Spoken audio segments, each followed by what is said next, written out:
చక్కని సీతకి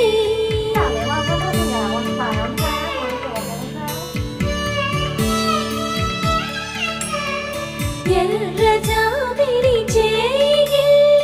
రాముడేడని అడుగుతుంటే